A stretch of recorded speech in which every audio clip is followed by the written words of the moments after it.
आपसे करनी थी as a concept only, very briefly in half minute, वो है आइडल फैसिलिटीज कॉस्ट। अभी मैंने थोड़ी देर पहले आपके साथ कहा कि अगर 100% डिमांड हम पूरी कर लें तब भी 1,96,000 मशीन आवर्स यूज होते हैं, और जबकि हम 100% डिमांड नहीं पूरी कर पा रहे बिकॉज 100% डिमांड के लिए हमें लेबर आवर चाहिए 1,20,000, जबकि हमारे पास अवेलेबल लेबर आवर्स हैं सिर्फ 50,000। अब ये जो हमारा ऑप्टिमल प्रोडक्शन प्लान बनेगा, हम इस ऑप्टिमल प्रोडक्शन प्लान के आवर्स निकालेंगे। हमने 50,000 लेबर आवर तो सारे यूज कर लेंगे, लेकिन मशीन आवर सारे यूज, मशीन आवर तो अगर 100% कैपेसिटी यूज कर लेते तब भी फालतू थे, तो अब तो यकीनन इससे बहुत कम आएंगे। तो जितने मशीन आवर्स हम यूज नहीं कर पाए इस कंस्ट्रेंट की वजह से, उनकी कॉस्ट कहलाती है आइडल फैसिलिटीज कॉस्ट। सो ये भी एग्जाम में पूछा जा चुका है। सो आइडल फैसिलिटीज कॉस्ट इज कि जो आपके पास रिसोर्सेज अवेलेबल हैं लेकिन आप अपने लिमिटिंग फैक्टर की वजह से उनको 100% यूज नहीं कर पा रहे, तो उनकी कॉस्ट आइडल फैसिलिटीज कॉस्ट है।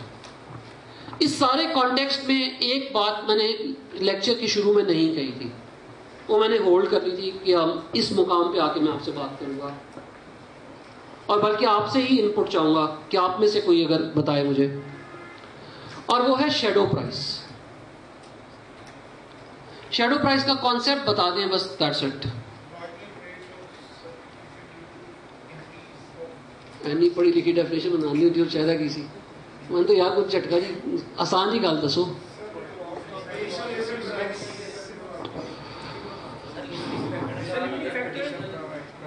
हाँ, this there lies the answer.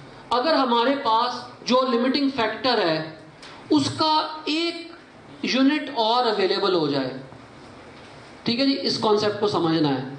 मैंने इस सवाल का डाटा जस्ट एज्यूम कर लिया है कि हमें 38,750 की कॉन्ट्रीब्यूशन आ रही है सारी कंस्ट्रेंट्स के साथ। अगर मेरे पास इस वक्त लेबर आवर अवेलेबल हैं 50,000 लेबर आवर, और अगर मेरे पास 50,000 एक लेबर आवर अवेलेबल होते, कंस्ट्रेंट्स का एक यूनिट एक्स्ट्रा अवेलेबल होता, तो मैं कितनी एक्स्ट्रा कंट्रीब्यूशन जनरेट कर पाता।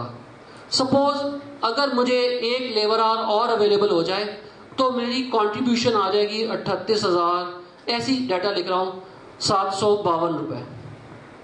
सो एक लेबर आवर एडिशनल अवेलेबल होने की वजह से मुझे 2 रुपए की एडिशनल कंट्रीब्यूशन जनरेट हो रही है। दुनिया में बेटा हर चीज की एक कीमत है। यस, मैं 5 बजे के बाद क्लास नहीं पढ़ाता जब तक आप मुझे 1,000 रुपया दे रहे हैं। हो सकता है आप मुझे 5,000 रुपया पर आवर दें तो मैं क्लास पढ़ाने को तैयार हो जाऊं। सो लेबर आवर लिमिटेड है एट एग्जिस्टिंग रेट। इस वक्त आप देखें तो आप लेबर को पे कर रहे हैं 75 पेंस पे। ये जो शैडो प्राइस का कॉन्सेप्ट ये होता है कि आप अगले को खरीदना चाहते हैं तो कितनी मैक्सिमम कीमत आप दे सकते हैं। इस वक्त आप मुझे 1 घंटे के 75 पेंस दे रहे हैं, और अगर मेरा 1 घंटा और आपको अवेलेबल हो जाए तो आप 2 पाउंड एक्स्ट्रा कमा रहे हैं। इसका मतलब है अगर मेरा रेट आप 75 पेंस से बढ़ा के फॉर एग्जाम्पल 1.5 पाउंड भी कर देंगे तब भी आपको 1.25 पाउंड की क्या होगी, बचत होगी। अभी मेरा आर्ली रेट है 75 पैसे और आप मेरा 1 घंटा इस्तेमाल करके 2 रुपए कमा रहे हैं, तो मुझे अगर आप 2.5 रुपए भी दे देंगे ना 75 पैसे की जगह, तब भी आप बेनिफिट में हैं, इसलिए कि आप 25 पैसे कमा रहे होंगे।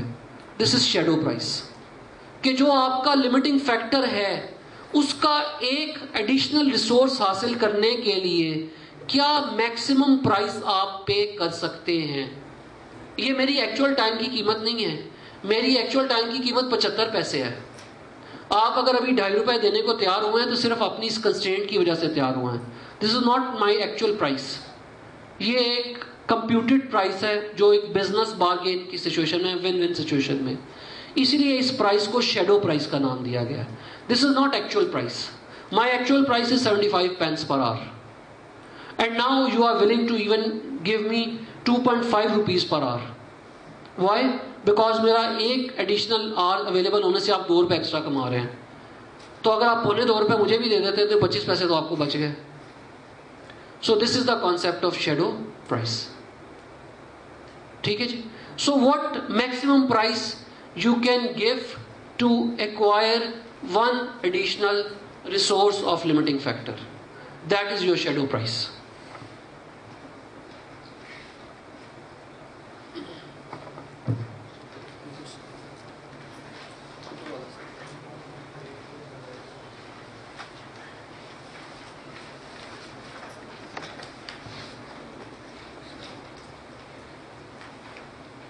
क्वेश्चन दे दें, जवाब, इसके बाद इसका सोल्यूशन भी दे दीजिएगा, टाइम नहीं है। मैं सिर्फ क्वेश्चन के अंदर जो पॉइंट मुझे समझाना था वो पॉइंट समझा के तो फिर मैं आगे चलूंगा। स्प्रिंग 2004 में आया हुआ है, 8 साल पुराना, मॉड्यूल डी का भी 8 साल पुराना सवाल है।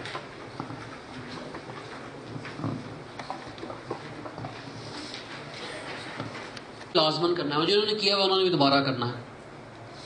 और आप इसको बेशक यहाँ पे कर लें और इसके बाद इसको वर्किंग कैपिटल मैनेजमेंट में फिर कीजिएगा। It's gem of a question. Although डी के लोगों के साथ सख्त तरीन नाइंसाफी थी, लेकिन सवाल बहुत अच्छा है। I'll read out the question for you. AD company's budgeting department has compiled the following data for decision making.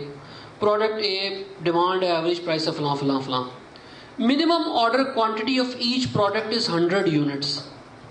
अब इससे हम क्या समझ सकते हैं? ये इससे क्या मुराद है? हमें इससे ये समझना पड़ेगा, जो मैं बात पहले से आपको कह रहा हूं कि आप इसको ज़हन में रखें, कि हम फिनिश गुड्स की प्रोडक्शन प्लानिंग कर रहे हैं। जो हमारा लिमिटिंग फैक्टर के सवाल होते हैं, उस लिमिटिंग फैक्टर के सवालों में हम फिनिश्ड गुड्स की प्रोडक्शन प्लानिंग कर रहे हैं। और इस बात को ज़हन में रखते हुए minimum order quantity of each product is 100 units. इससे मुराद ये है कि हमें ए, बी और सी के 100 यूनिट्स लाजमन बनाने ही बनाने हैं। ये जो मैंने अभी आपको पहले हैंड आउट दिया, ये उससे एक स्टेप आगे है। उस हैंड आउट में सिर्फ प्रोडक्ट ए के 1000 यूनिट बनाने थे। इस सवाल में ए, बी, सी तीनों के 100 यूनिट आपने जरूर बनाने ही बनाने हैं। The company has 8 lakh working capital in hand and running finance line of 5 lakh at 25% per annum cost. Production lead time and sales recovery period is estimated 1 year। Administrative cost ये है, opening stock ये है, और required है prepare sales mix that can generate maximum net profit. So requirement पढ़ के ये लगता है कि लिमिटिंग फैक्टर का सवाल है, लेकिन ऊपर वाला सवाल पढ़ के किसी जगह नहीं पता चल रहा कि लिमिटिंग फैक्टर क्या है। ये तो मैंने रौला डाला हुआ पिछले 2 घंटे से कि फंड्स का लिमिटिंग फैक्टर का सवाल है, तो आपके हो सकता है कुछ के ज़हन में आ गया हो, वरना फर्स्ट टाइम तो आप सवाल पढ़ के सोचते रहेंगे कि लिमिटिंग फैक्टर क्या है। तो इस सवाल में लिमिटिंग फैक्टर फंड्स हैं, बिकॉज हमारे पास 13 लाख रुपए लिमिटेड है। तो अब 1-1 रुपया सोच समझ के इस्तेमाल करना है। ये इस क्वेश्चन की ब्यूटी है। इस क्वेश्चन को घर जाके ज़रूर सॉल्व कीजिएगा। इस क्वेश्चन के अंदर आपने प्रोडक्शन प्रेफरेंस दी है उस प्रोडक्ट को विच गिव्स हाईएस्ट कंट्रीब्यूशन पर unit of variable cost, not limiting factor. इस सवाल में लिमिटिंग फैक्टर फंड्स हैं, और वो फंड्स आप यूज कर सकते हैं अपनी मर्जी से वेरिएबल कॉस्ट के लिए। अगर आप इस क्वेश्चन का सोल्यूशन देखें, वो आप सबको डिस्ट्रीब्यूट हो चुका है, तो सोल्यूशन के आंसर के अंदर देखें, प्रोडक्ट ए का पर यूनिट कॉन्ट्रीब्यूशन है 70 रुपए, बी का 76 रुपए और सी का 76 रुपीज। और contribution percentage two variable cost है प्रोडक्ट ए की 22%, 28%, बी की 22%, सी की 37%। इसका मतलब ये है कि फंड्स जो मेरा लिमिटिंग फैक्टर हैं, उनको मैं अगर अपनी मर्जी से प्रोडक्ट ए बनाने के लिए इस्तेमाल करूंगा तो 100 रुपीज प्रोडक्ट ए पे खर्च करके मुझे 28 रुपीज की कंट्रीब्यूशन जनरेट होगी। 100 रुपीज प्रोडक्ट बी पे खर्च करके मुझे 22 रुपीज की कंट्रीब्यूशन जनरेट होगी, और 100 रुपीज प्रोडक्ट सी पे खर्च करके मुझे 37 रुपीज की कंट्रीब्यूशन जनरेट होगी। तो अब आप 100 रुपया किस पे खर्च करना चाहेंगे?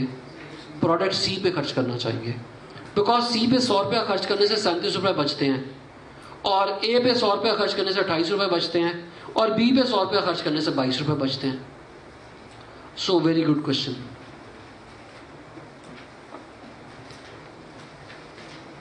आंसर से डिस्ट्रीब्यूट कर दें, टाइम नहीं है।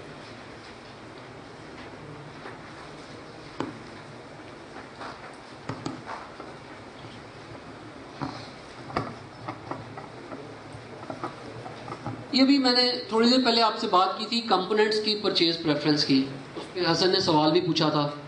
ये कंपोनेंट्स की परचेज प्रेफरेंस का एक सवाल है। आई विश के टाइम होता तो मैं ये क्लास में आपसे डिस्कस करता, लेकिन आप घर जाके ये ज़रूर कीजिएगा। ये समर 2011 का क्वेश्चन है, और ये कंपोनेंट्स की परचेज प्रेफरेंस है। और कंपोनेंट्स की परचेज प्रेफरेंस में हम किस कंपोनेंट को देंगे preference? Which has highest excess cost per unit of limiting factor. वो आपको स्लाइड्स में मिल जाएंगी कॉपीज।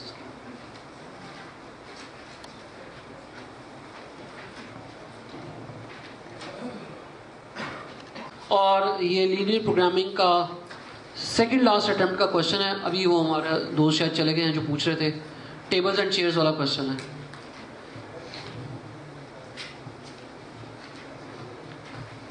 ये आपने सॉल्व नहीं करना, जस्ट क्वेश्चन पढ़ लें, फिर मैं सोल्यूशन डिस्प्ले करके इसके मेन पॉइंट्स डिस्कस कर लेता हूँ आपके साथ।